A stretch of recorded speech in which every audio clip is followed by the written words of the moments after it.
Greetings and welcome to Live Talk. I am your host, Arthur Jeremiah, alongside my co-host, the minister, Samuel. Again, welcome to Live Talk. All right, yes, indeed. We do Live Talk every first and third of the month, so it's always an exciting moment when we come back together just to talk about some of the things that's going on in our community. And today we're going to be talking about something that we're dear and close to as brothers in one of the organizations that we're connected with. We're going to be talking about that today. But right before we go into that, just a general statement where I always want to give a disclosure. Live Talk is brought to you by PBS Goodwill and Builders of the Highway Foundation. We ask that you verify or contact your personal or business consultant about any information that is shared on this show. Laws are different from state to state, and state and local laws change often. Do not lean solely on the information that you hear on this show. However, there are professionals on this show that you can consult with, but through the right channels. If you have questions or concerns, you can always email us at livetalkorl@gmail.com, or you can DM us on Instagram or Facebook. All right. Brother, season 2, episode 6.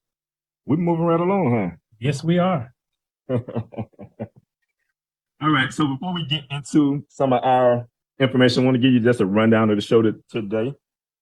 First and foremost, we are going to have the minister open up with a word of today. Right after that, we're going to have a short commercial break.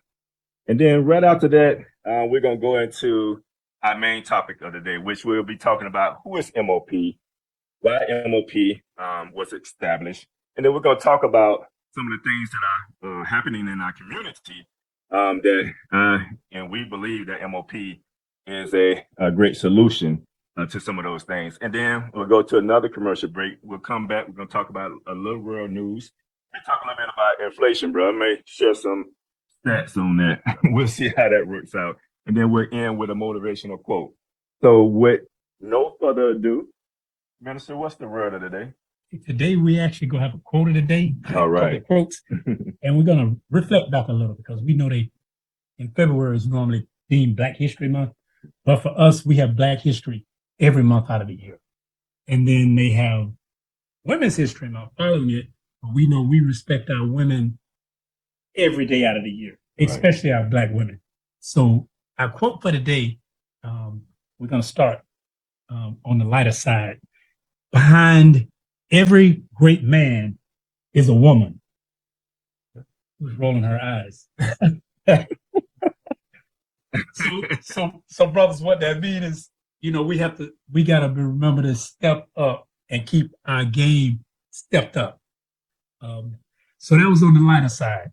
But then just to make it a little more serious is what angers a Black man most of all is when his history is kept in the dark. But what angers others the most is when our history is brought into the light. And we're dealing with a lot of that right now, specifically here in the state of Florida.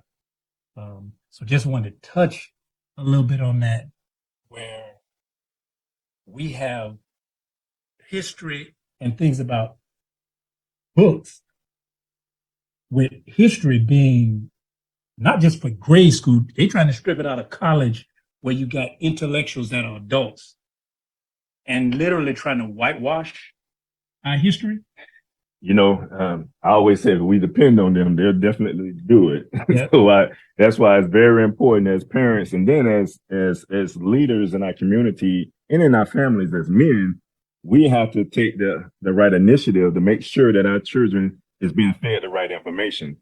We know now social media is like off the chain when it comes to putting out information, and our children deal with this constantly every day.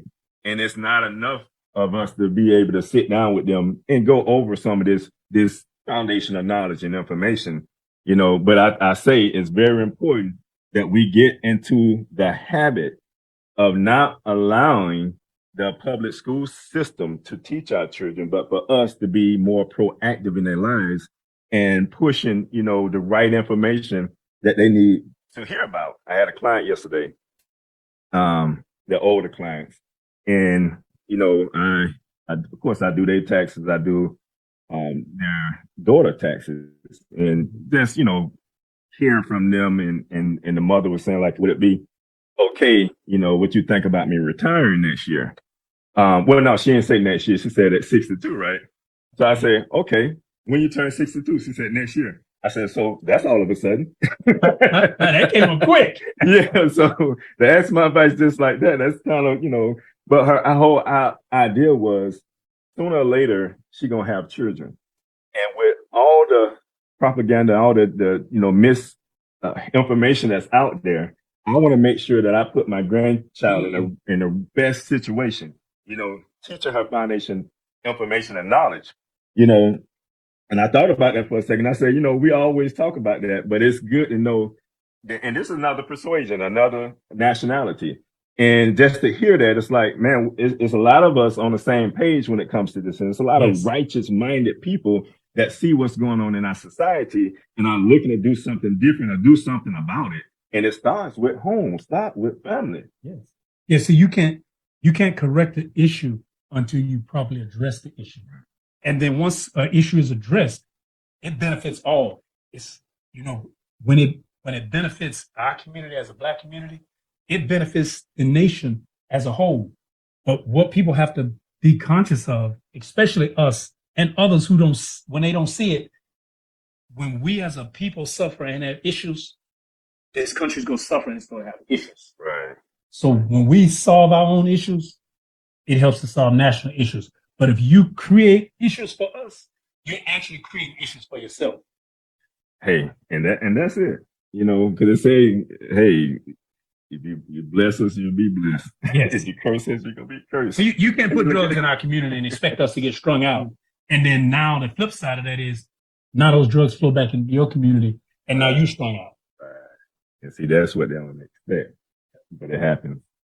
All right, man. We again, thank you for that. The word of the day, the quote of the day, and we're gonna go to a short commercial break, and we'll be right back. Hey, shalom and blessing, y'all. This is Author Jeremiah Israel coming to you live. Listen, I'm so excited because my ebook version of The Spiritual Significance of a Name is now available. You can go to my website today at www.jeremiahisrael.com. Now, this ebook is pretty much available anywhere and everywhere that ebook is sold. I'm so excited about that because, see, ebooks are sold internationally, but I would like for you to go to my website at www.jeremiahisrael.com, pick up your copy, or you can go ahead and download the ebook version of it. Whether you're on a plane, whether you're traveling, whatever you're doing, pick up this copy. It's only $4.99. It's not going to break your pockets and not going, break the bank. So go ahead and get the copy of this ebook now, today, $4.99. Go to jeremiahisrael.com and truly become blessed, because it will truly put you on a path to defining your true purpose. Until next time, peace and prosperity.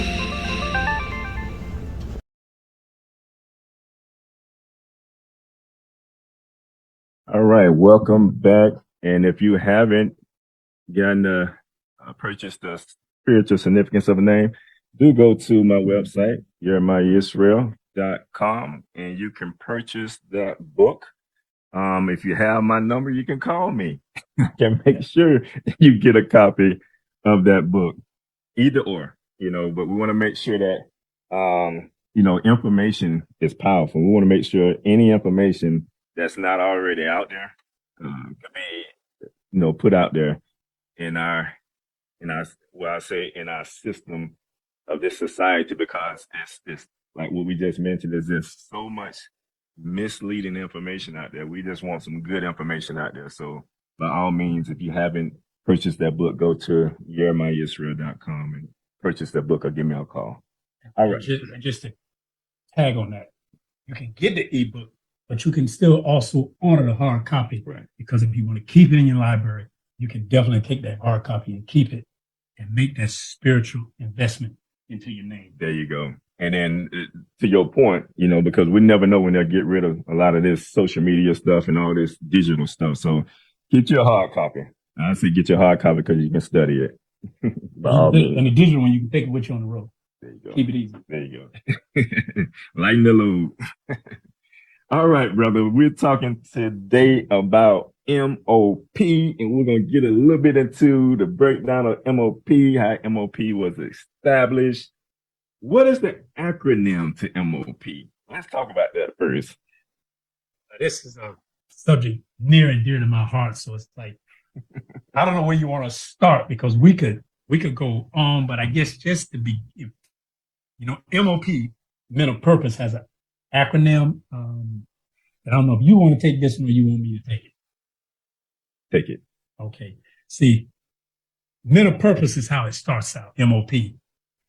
But the acronym MOP is MOP, M-O-P. And a mop is what's used for, like, when there's a mess, you take a mop and you clean it up.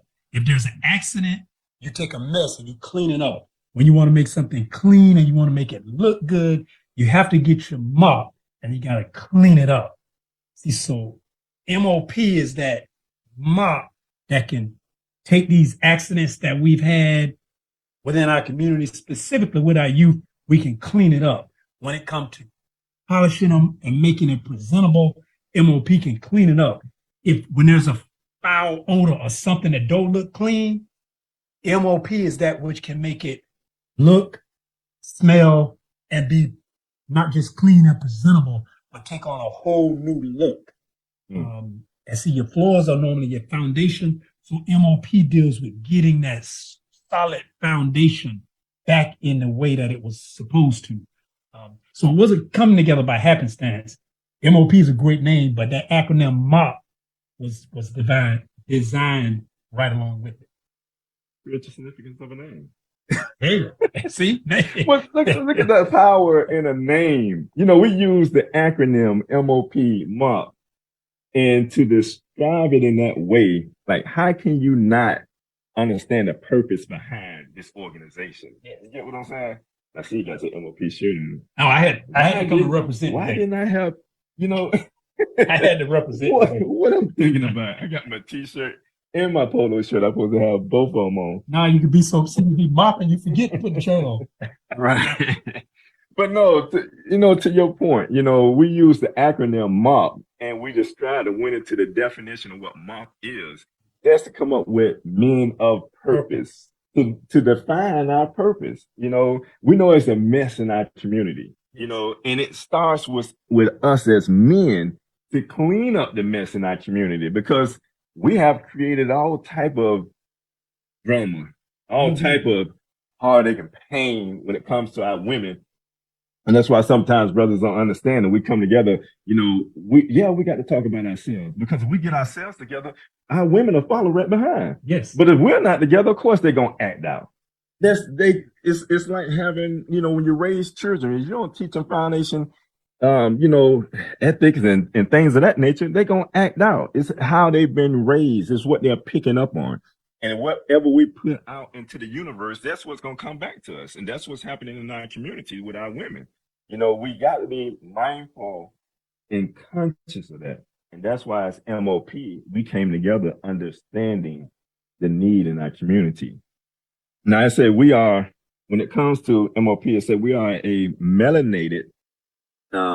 group of melanated men that came together to build a coalition based on these premises. Success of our men. We want to invest in our men through education, information, and knowledge.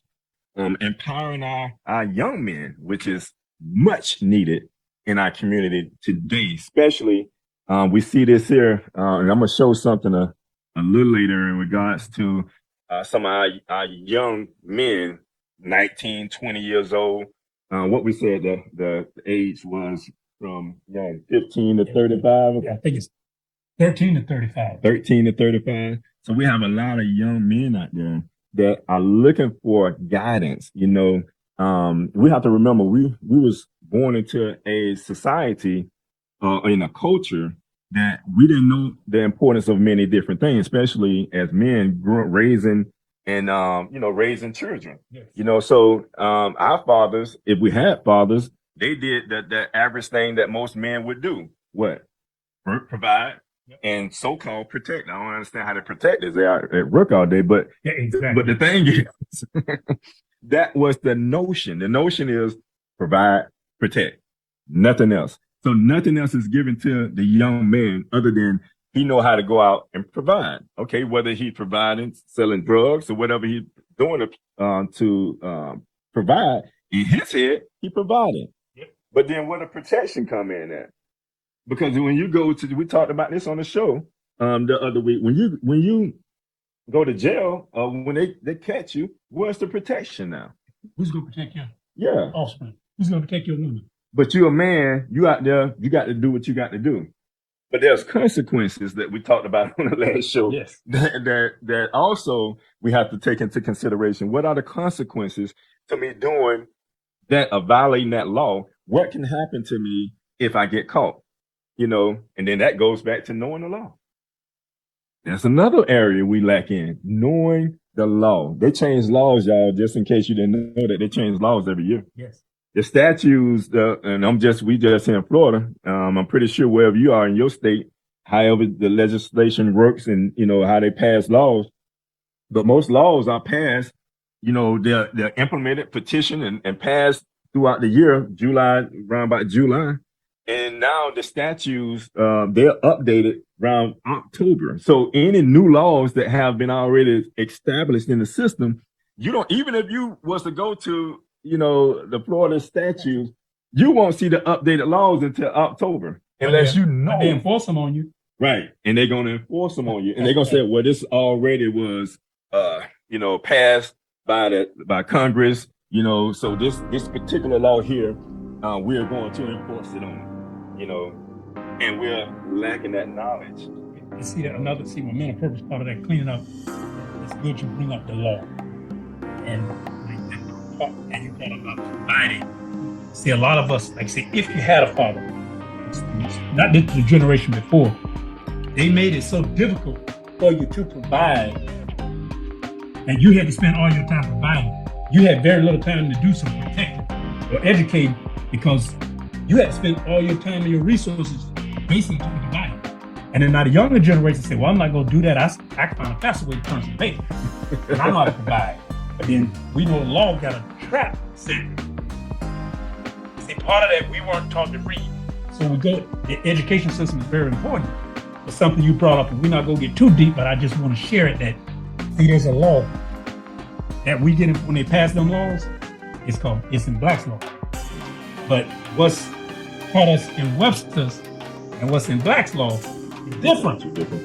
So you might think that you're following, but it's like, well, that's not what it means. But that's what it means in the law. He said, well, I never knew that. That's why they say ignorance of the law is no excuse. That's right. Because you get it, you need to have an attorney or you need to have a representative for you because we haven't been taught the law.